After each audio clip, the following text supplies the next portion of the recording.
So good evening to everyone who's joined so far. We'll give it a few minutes and then we'll get started. Um, I know some of you might be camera shy and might prefer to stay behind the screen, but if you do want to turn your cameras on and say a quick hello, please do. Or if you would like to pop in the chat where you're from and what you what role you play in the practice, that'd be great.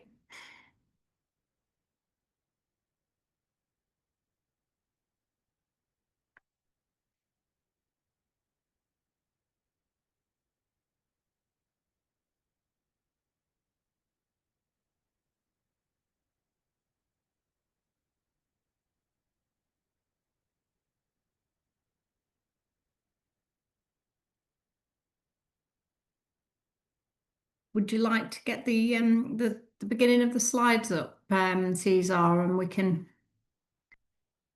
have a little intro?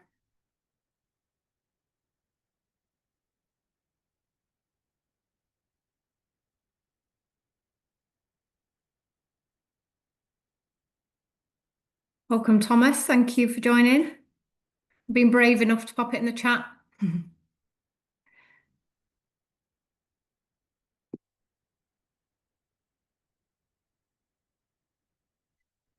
It's nice to have not just females on tonight's event as well. I think that's really great.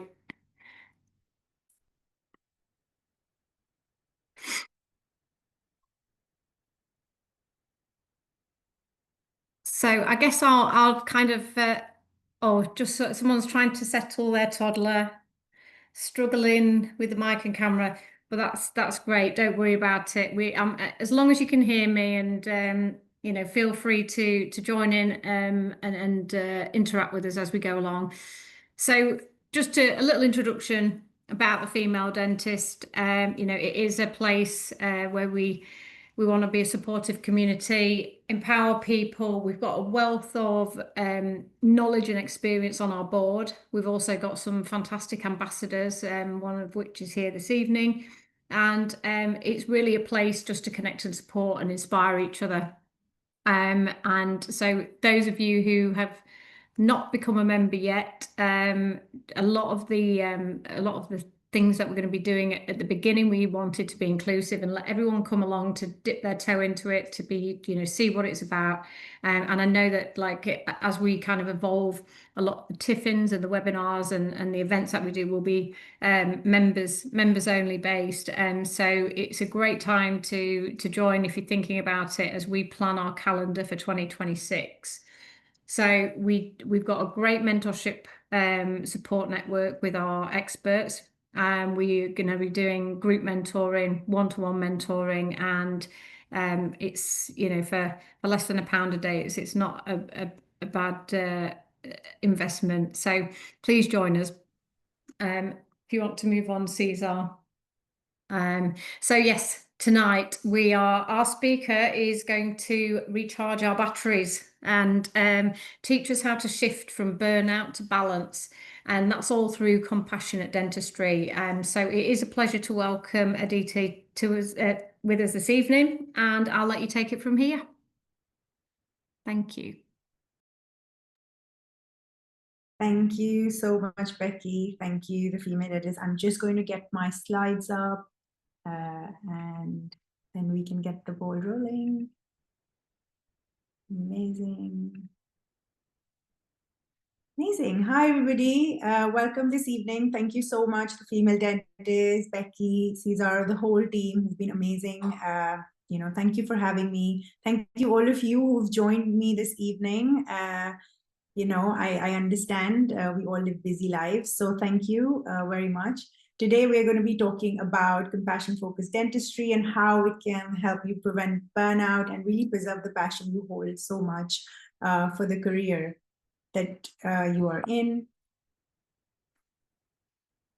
Okay, so just wanted to put it out there that when we start talking about compassion, a lot of emotions may come up. Everything is welcome here. If you have anything you wanted to bring up, please feel free to pop it in the chat, unmute yourself, and really come on and try and interact with me. If you have any questions, please do shout and do ask. Before we begin, I just wanted to say something a little bit about me. I am a prosthodontist with over 15 years of experience and also an integrative psychotherapist. And my journey towards well-being got serious when I had my own burnout in 2018. Now, for my own personal growth, call me a geek, I undertook a lot of training like my psychotherapy training, hypnotherapy, mindfulness, yoga, qigong, life coach, counselor, and so on and so on. There's so many out there. But I always had this deep desire to bring preventative well-being tools into the dental world. And at the time when I was lecturing for QMU and HE, I didn't know how I was going to do it. I was slightly sort of bringing it into my work. But in 2023, I suffered from a third flare-up of T-Cohen's tenosynovitis, which is a very painful condition of the wrist. So I paused my clinical practice and I focused on my well-being and therapeutic work. And during this time, I founded Dental Wellbeing Hub, which is a platform that provides easy preventative wellbeing tools for dental professionals to manage stress, anxiety, and prevent burnout. But I also founded this 6-week structured training, which is Compassion Focused Dentistry, which we're going to be talking about today. So in my practice, I offer well-being workshops, team trainings, one-to-one therapeutic work. And when I'm not doing any of this work, you will find me knee-deep in the trenches of motherhood, really dancing on the tunes of my toddler and absolutely soaking it all in. So let's begin with what we're going to be trying to achieve today. I really want to convey and help you guys understand what compassion is, but what it isn't. There are a lot of myths about it. Just get a little bit of introduction, understanding about what our tricky brains are, how they have evolved, and how they actually influence us as dental professionals, and how understanding more about this can help us be more compassionate, can prevent burnout.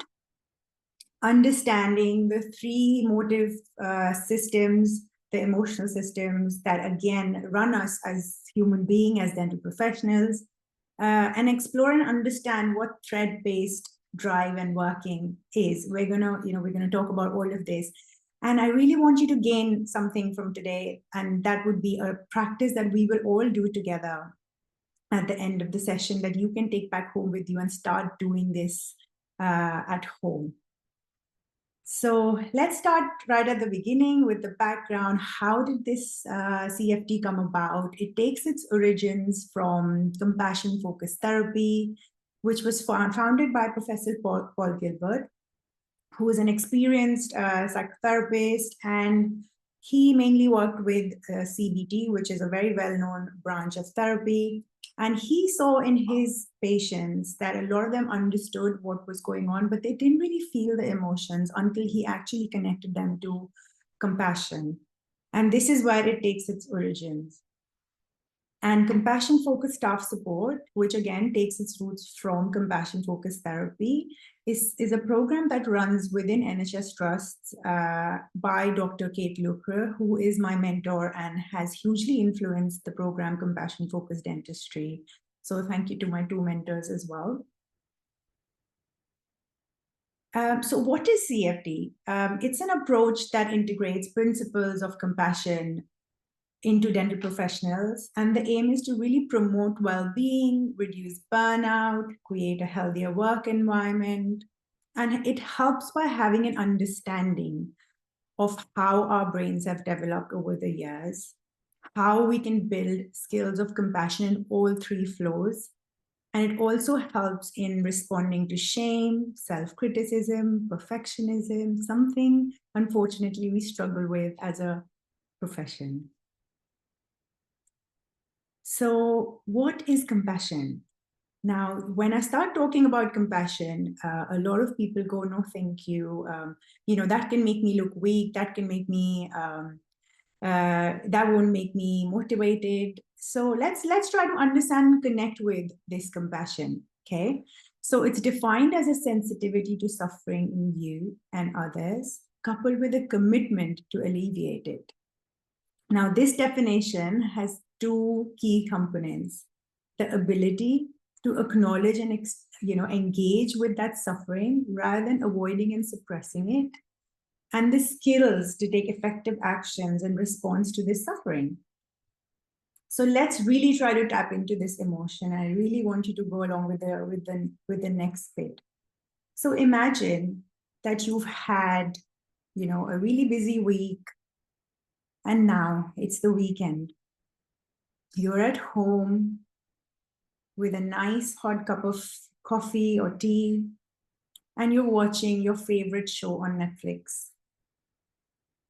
But you are aware that in the garden, your child, or maybe your niece or nephew, they're playing. And suddenly, you hear a loud noise and you hear crying.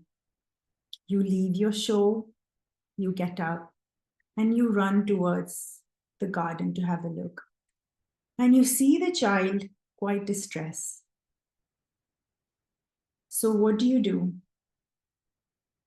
Perhaps you run to them, you use some kind words, soothing voice tone, and maybe you grab the first aid kit. You clean any wounds out. The child then feels better, comes back in with you.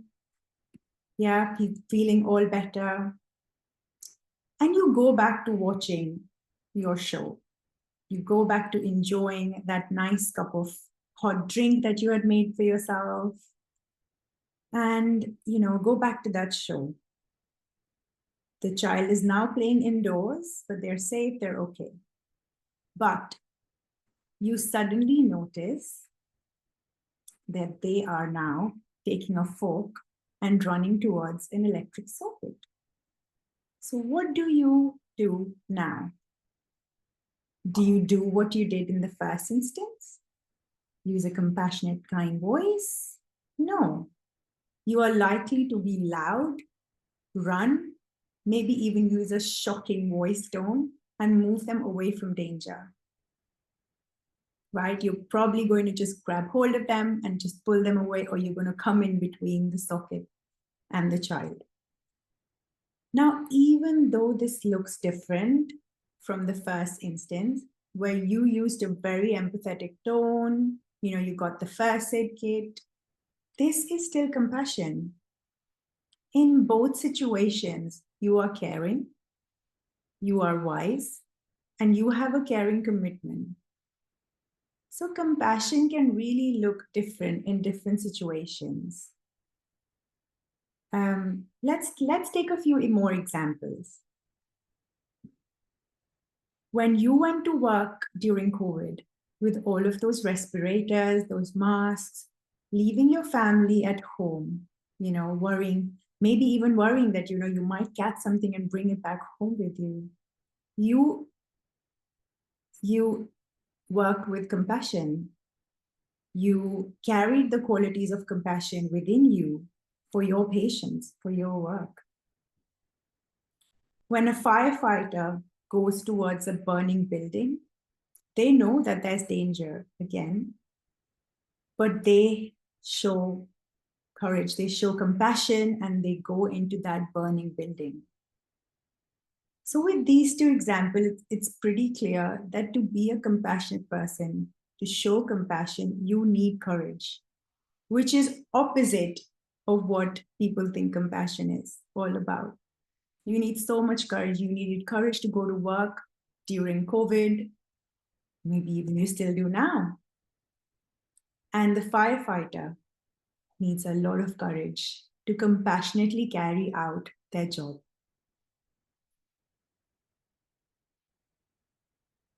Now, imagine that you are walking by this river and you suddenly see yourself, you suddenly see, far away there is a person drowning in this river.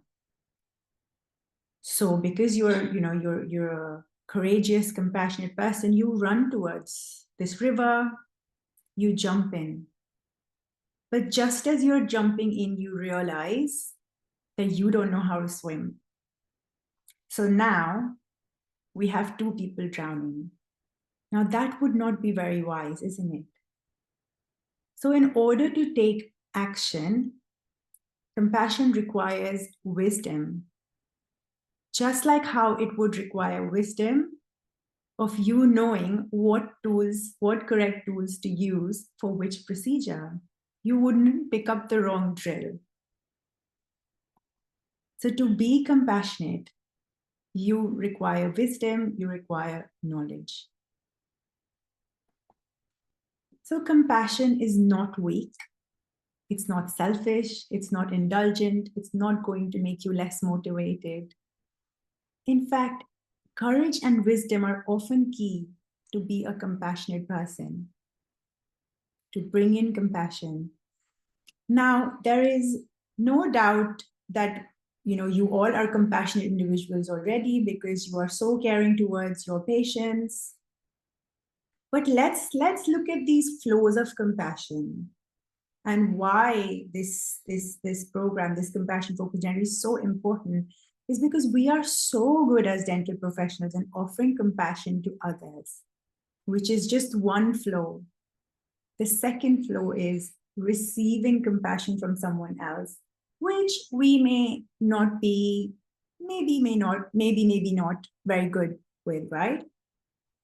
But offering and receiving compassion to and from your own self, how good are we at that? Not good at all, right? We are critical towards ourselves. We are very hard upon ourselves. And often we don't give ourselves the same compassion, the same wisdom, the same courage that we offer so kindly towards our patients or our loved ones or anyone around us. So this is what we want to encourage more of, the 3 flows of compassion. So why do we need compassion? Why do we as dental professionals need compassion? Well, there's UDA targets, there's upset patients, appointment times, endless notes and referrals, there's the GBC, the CQC, complaints, there's perhaps personal pressures. But we need compassion because eventually, because of all of this, because life is so hard, there will be ups and downs, and we may end up burning out. We are going to end up with a lot of stress, a lot of anxiety, and prevention is better than cure, not just for teeth, for our well-being as well. So we deserve our compassion, just like how our patients, our loved ones, or anyone else around you does as well. So let's understand what is stopping us from being so compassionate. Our tricky brain. So I want you to tap into this imagery again. Imagine that you see a zebra in a savanna, nicely grazing grass on this sunny day, enjoying his food, no worries in the world. But suddenly, it notices a lion running towards it, trying to hunt it down. So what does the zebra do? The zebra runs for safety, tries to save his own life. And let's assume it manages to do that. The zebra is now safe, the lion is nowhere in sight, and everything feels good. What do you think the zebra does? Does it sit around thinking about the lion, or does it go back to grazing the grass? It goes back to grazing the grass, enjoying the sunny day, enjoying his food, and really going back to what he was doing. Now let's see us. So now imagine you all, you have had an amazing morning. Everything has gone to plan. Everything is going well. And you manage to find that time to stop for a lovely coffee. You grab this cup of coffee, you've got, a spark in your head, you're feeling good, you're walking towards work, and you reach work. Now, don't ask me from where, but there is a lion coming to eat you, coming to get you, to hunt you down. I really want you to tap into this emotion. But somehow you manage to open the key, you've managed to find your keys and you've managed to open the door of your surgery. You shut the door behind you, you're in, you're safe. Everything's good, the lion cannot get in. How soon after getting inside, sitting in your surgery, do you think you can enjoy that coffee? Possibly you might not even drink it.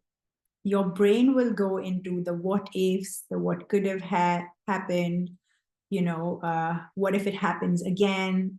How can I protect myself in future? What if it happens when I'm going out of the surgery at lunchtime or at the end of the day? You start to ruminate, imagine, start to make so many plans. And you can't go back to enjoying that coffee at all. And this is where it gets tricky. This is where our brain keeps us in a loop of stressful situation, keeps that anxiety, that worry running. It keeps going and going, even though the threat has actually gone away. So unlike the animals, the human brain is way more trickier because we have been blessed with these amazing abilities of rumination, imagination, thinking about the future, the planning. And it doesn't know the difference between real threat and actually, threat that doesn't exist. If your brain thinks a thought, that will just keep going and going and going. So even though this brain is so unique, it can keep us in a stress state and work against us. So it's not our fault that evolutionary, this is the brain that we have been given. We did not choose this brain. This was handed down to us. But once you have this understanding that you have a tricky brain, it is your responsibility. It is, it's completely our responsibility to manage how we react to the situations, to the thoughts, to the emotions that arise from this brain. So this tricky brain of ours then collates the thoughts, the emotions into 3 specific evolutionary functions in our brain. The threat system, which is depicted in red here, whose main role is to detect danger and is to keep you safe. And the main emotions that you feel with this system is anxiety, anger, disgust. The drive system, which is depicted in blue. And the main role of this system is to help you achieve your goals, to acquire things, to pursue things, to go and get those goals and do all the to-do lists. And there is emotions of excitement, thrill, drive associated with this. And then we have the soothe system, whose main role is to promote recovery, emotional regulation, contentment, feeling safe, soothe.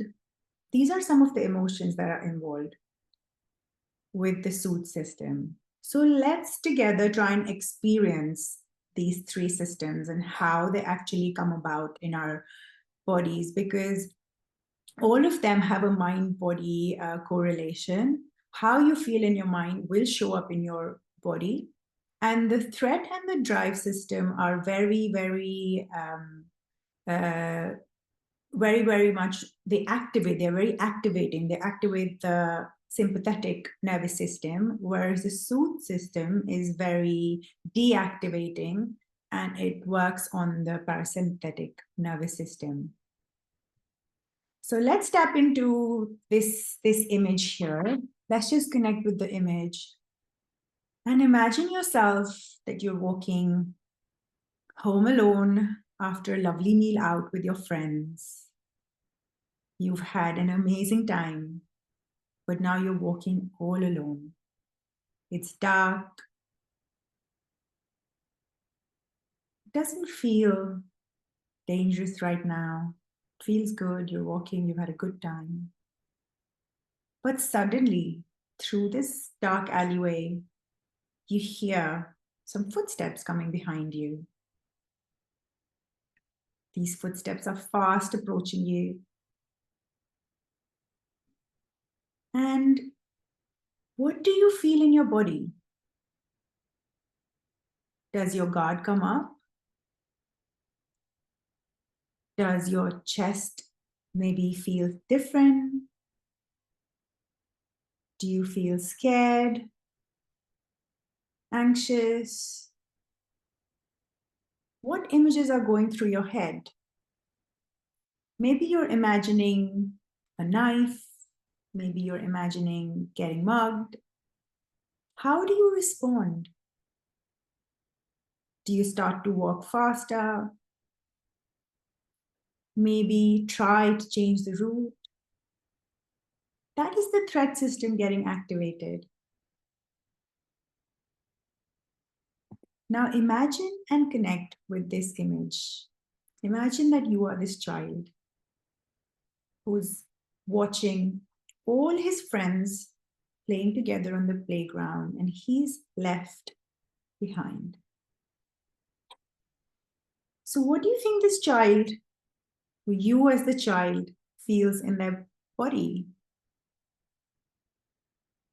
Perhaps you want to run and join the group. And what emotions are you feeling? Sad, worried, anxious?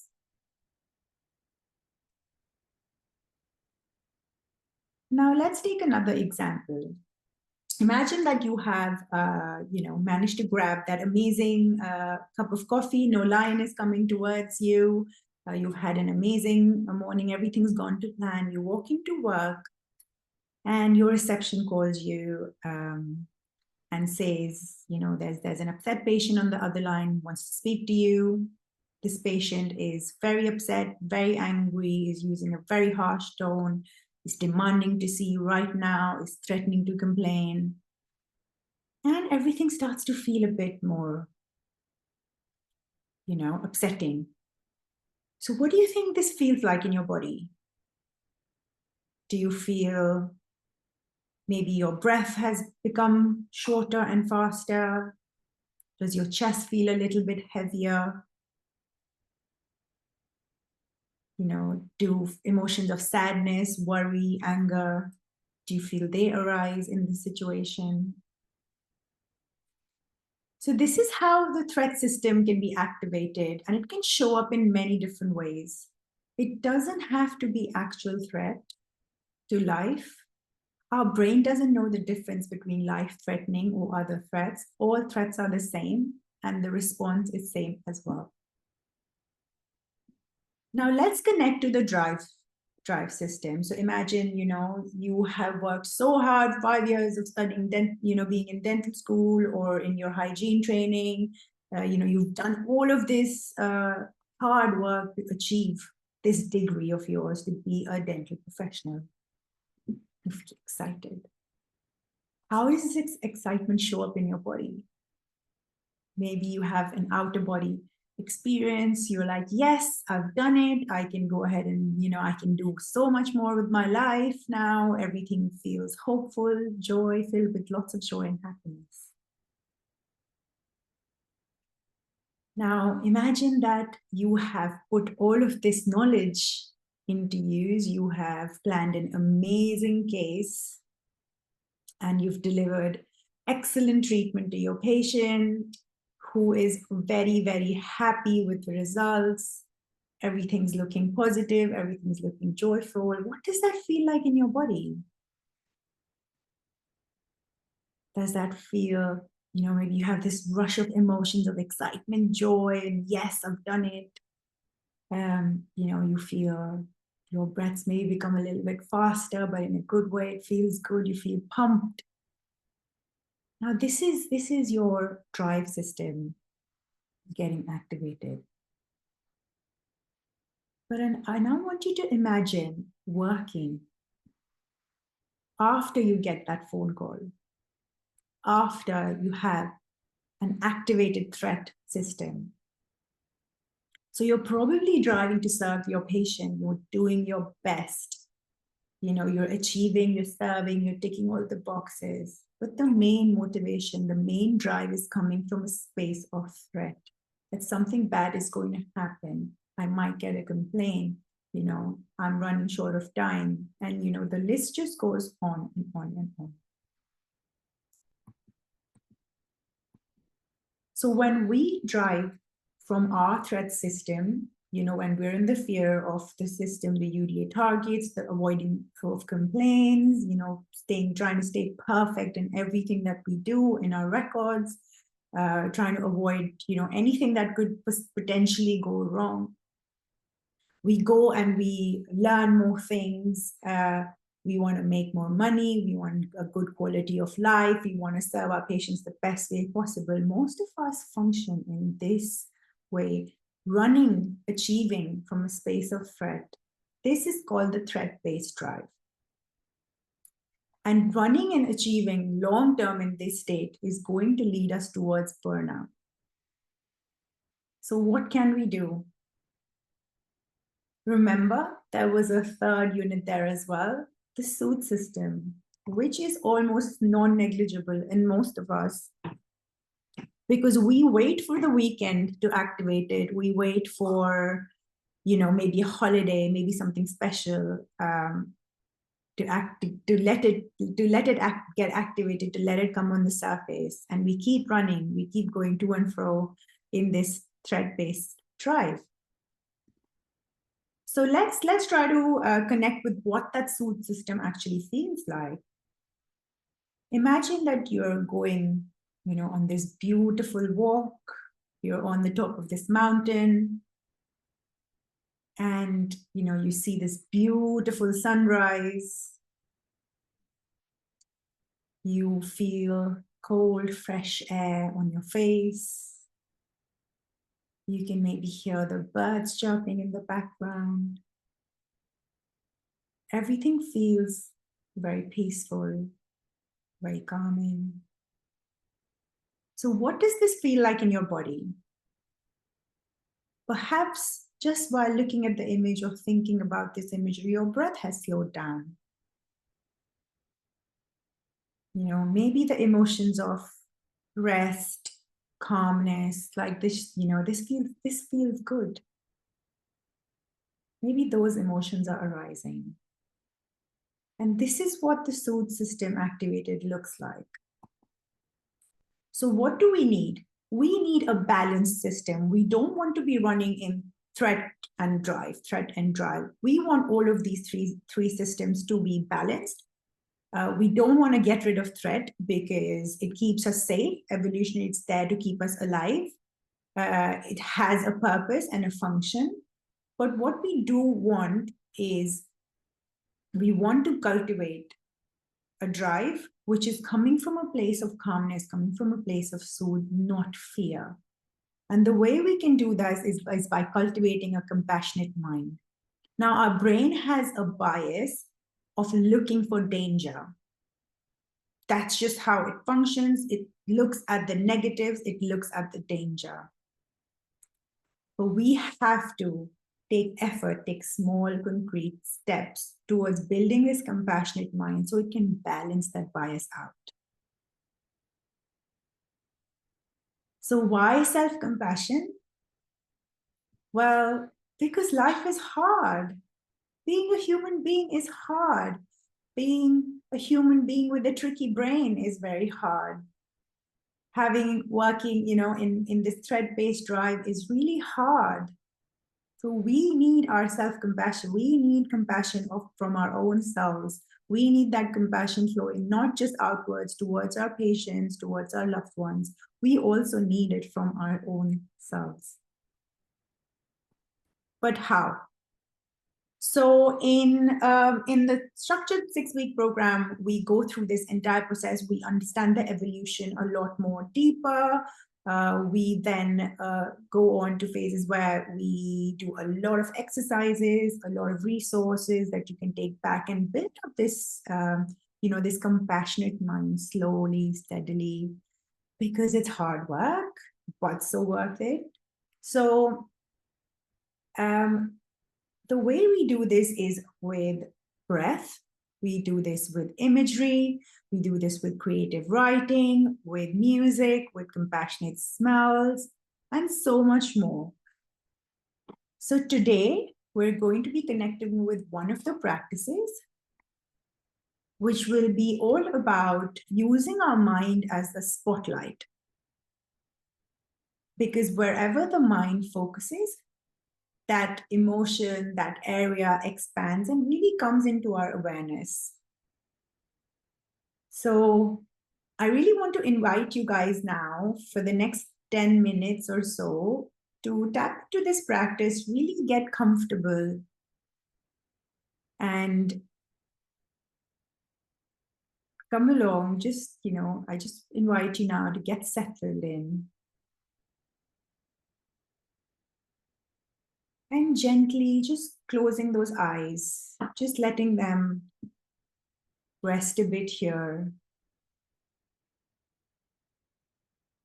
And at this point, I just want you to notice your breathing.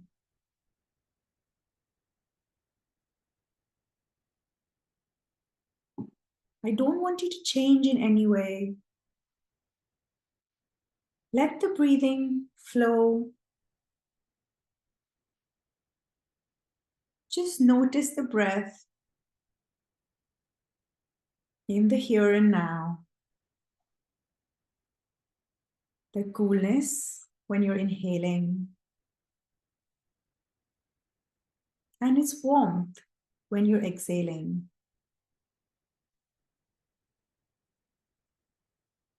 Just noticing that belly rise and fall.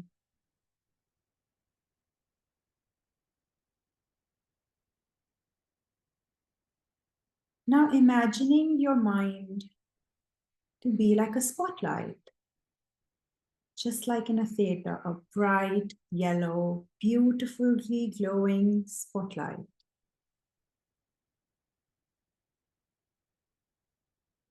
So we're going to use this spotlight and shine the light on your toes,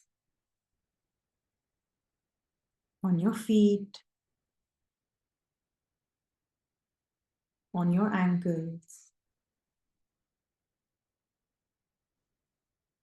And these feet and ankles, your toes, everything's in the spotlight now. Really connecting with the sensations there. What are you feeling? Maybe you're wearing socks. Maybe you're comfortable in your bed. Or maybe you're sitting on a chair. In any of these situations, what do these feet feel like? What is its temperature? We are not changing anything. We are merely shining a light on what's there.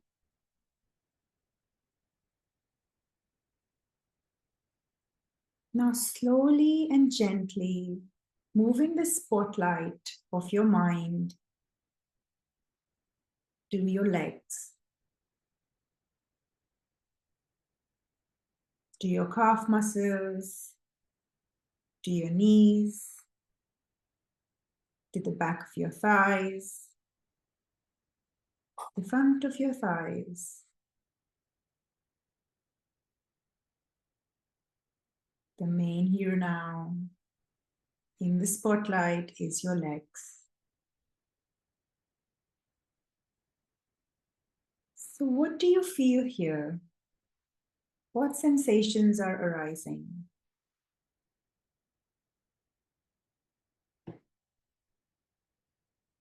And just sitting with these sensations, again, not changing them in any way right now.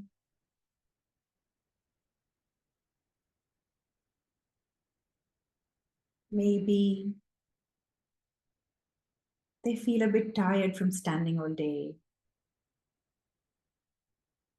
Maybe you're feeling hot or cold. Or maybe you feel nothing at all, and that's okay too.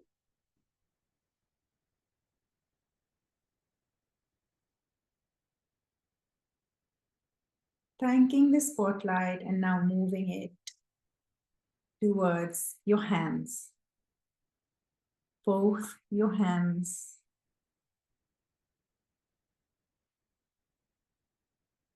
Who have worked so hard for you throughout this day, caring for your patients, caring for your family, driving you to work, feeding you, typing for you, doing all of the hard work. Let's give them some attention now and notice, how are they feeling? Are they feeling stiff?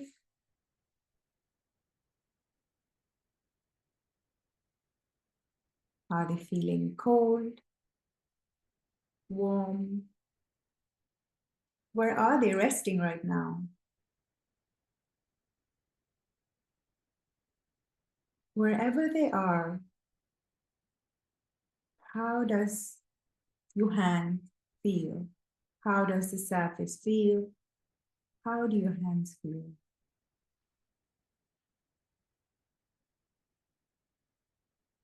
And then gently taking the spotlight up towards your arms, your elbows, your biceps, and the whole of your arms. And just giving them some awareness, some acknowledgement, connecting to the sensations here now.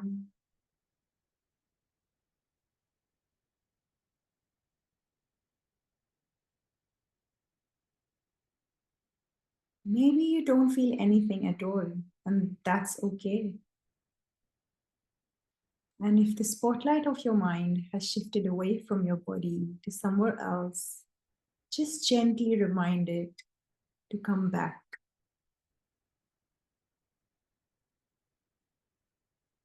Moving the spotlight now from your arms to the front of your body, your chest, your belly,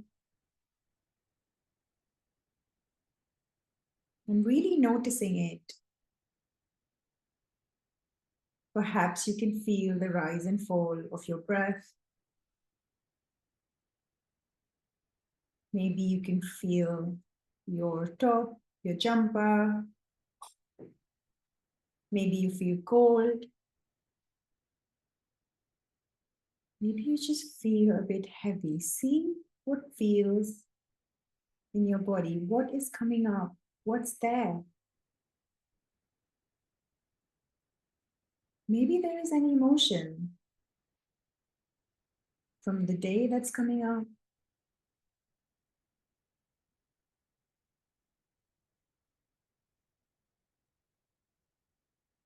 Just giving it acknowledgement, just giving it space to be, to shine under the spotlight of your attention. And now gently moving the awareness, the spotlight of your mind to the whole of your back, to the lower back, to the middle back, to the spine that keeps you here, to your shoulders, your whole back. Just see what sensations are coming up.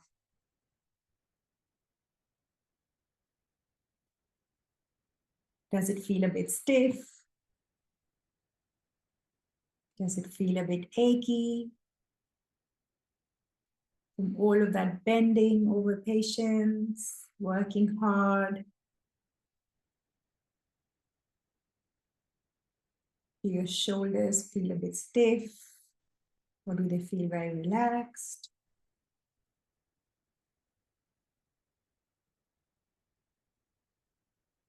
Just not changing things in any way, but merely giving them attention, giving them the space in your mind's light.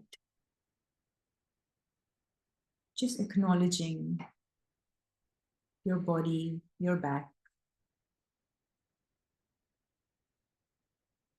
And now moving the spotlight up on your neck.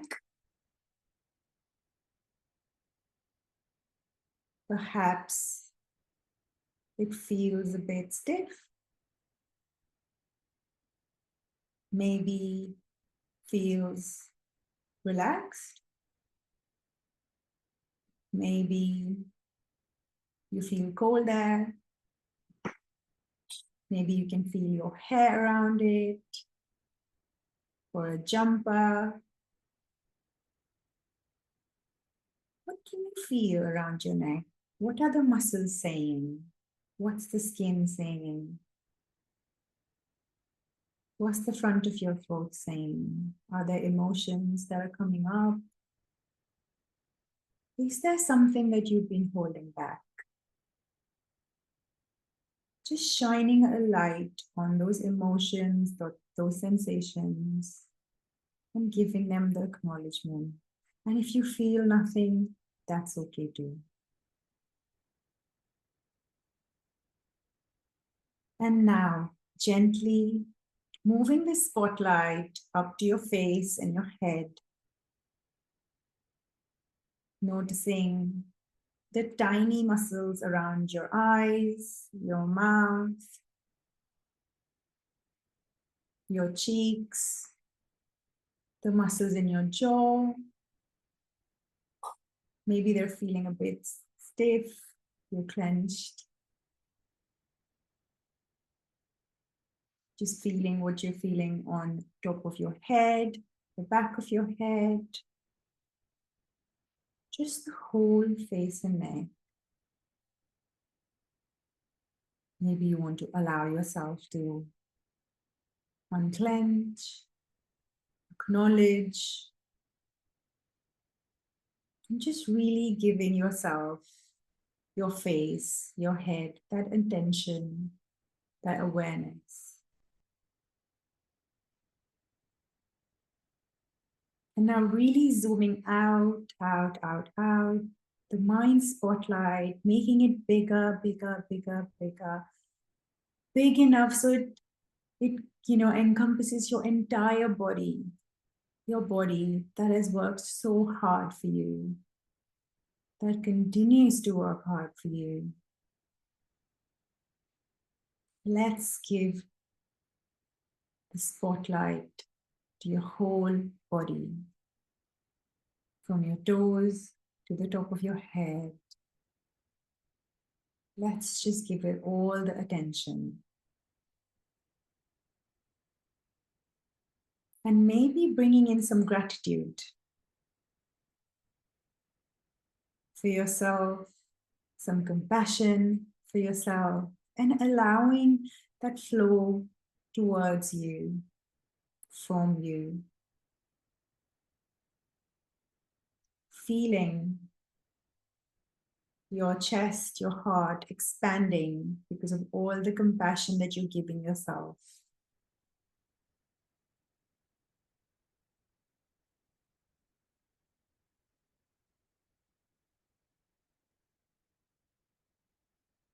And just gently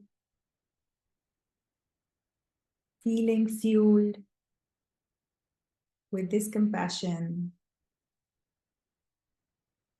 feeling refreshed,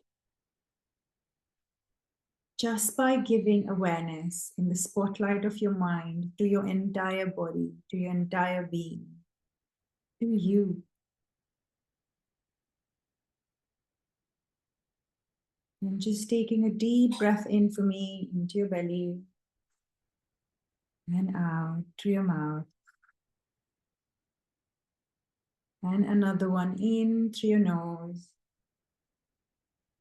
and out through your mouth. And the last breath into your belly, the deepest one you've taken all day, and out through your mouth. Letting the spotlight of your mind rest now. And gently and slowly starting to feel your surroundings, your space that you're sitting in, feeling that sense of relaxation, the soothe system coming alive, just by giving it awareness, space, just gently opening your eyes and coming into the practice, coming back into the space, coming back into the here and now.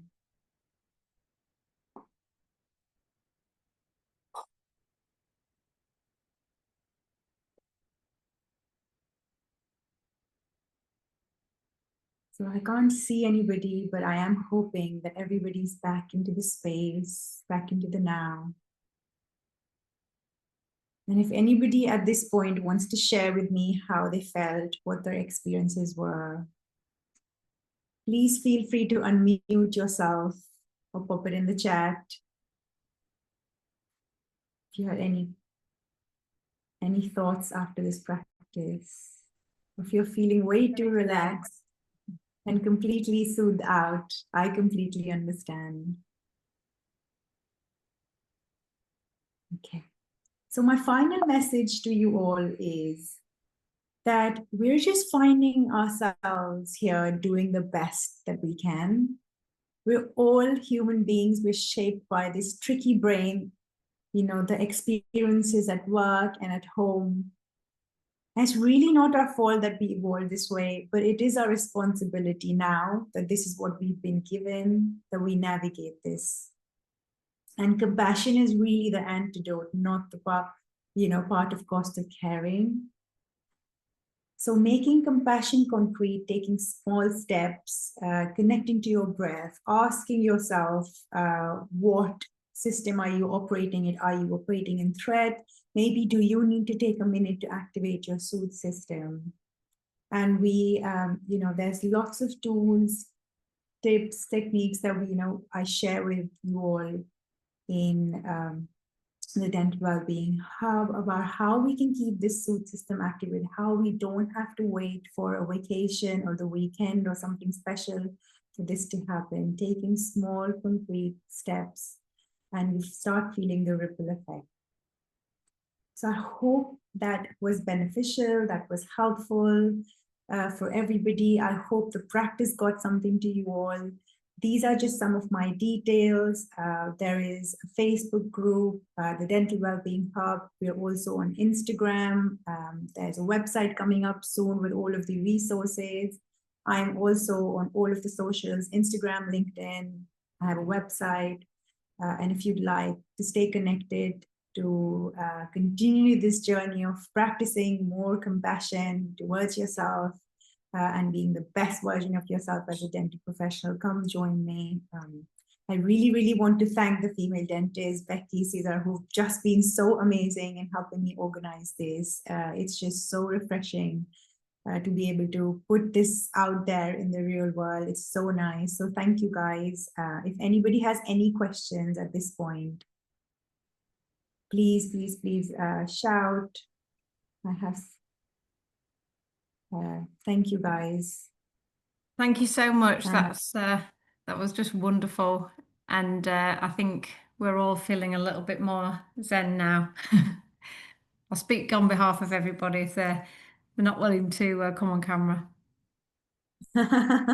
That's fine. Usually this time of day, everyone does feel, and especially after a practice. I completely understand. So thank you, everybody. I'll stop sharing now. Yeah, there doesn't seem to be any questions in the chat, but a lot of thank yous. So thank you, guys. That's good. Thank you.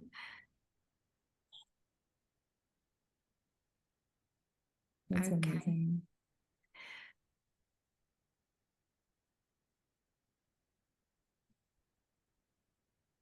Anything else from you, or should we let everyone carry on with their soothing evenings? Yeah, just continue practicing. Let the effects flow through the evening, and hopefully tomorrow you all will wake up with this amazing knowledge of where your systems are, and how you're operating. And carry on practicing compassion focused dentistry, and don't forget yourself. Thank you. We hope to see you again, and we'll Thank you. okay. I think Amazing. yeah, I think that's